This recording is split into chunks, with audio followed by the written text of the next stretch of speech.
Hi, everybody. Earlier this summer, Michelle, Malia, Sasha, and I headed west to the national parks at Carlsbad Caverns and Yosemite. And I've got to say, it was a breath of fresh air. We explored hundreds of feet of underground, standing beneath dripping stalactites in New Mexico. We hiked up a misty trail next to a waterfall in California. And I even took a few pictures of my own, which I thought were pretty good. But the truth is, no camera, especially one with me behind it, can fully capture the beauty and majesty of America's national parks. From Glacier and Denali to Gettysburg and Seneca Falls, our more than 400 parks and other sites capture our history and our sense of wonder. As FDR once said, there is nothing so American as our national parks. The fundamental idea behind the parks is that the country belongs to the people.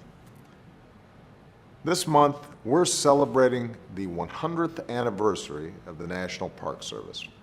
And I want to encourage all of you to find your park so that you and your family can experience these sacred places too.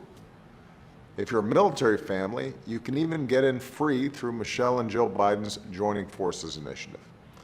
And if you've got a fourth grader in your family, you can get a free pass too by going to everykidinapark.org.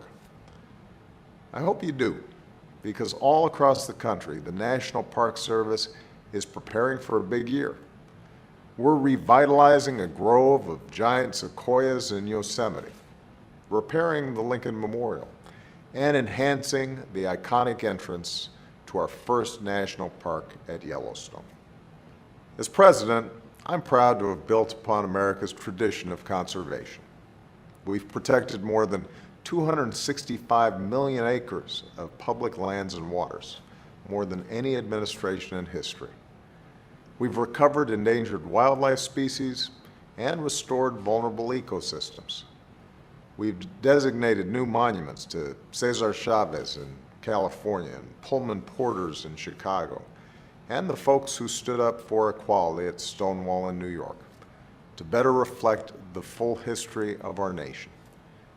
And we've got more work to do to preserve our lands, culture, and history. So we're not done yet. As we look ahead, the threat of climate change means that protecting our public lands and waters is more important than ever. Rising temperatures could mean no more glaciers in Glacier National Park, no more Joshua trees in Joshua Tree National Park. Rising seas could destroy vital ecosystems in the Everglades, even threaten Ellis Island and the Statue of Liberty. So, in the coming years and decades, we have to have the foresight and the faith in our future to do what it takes to protect our parks and protect our planet for generations to come.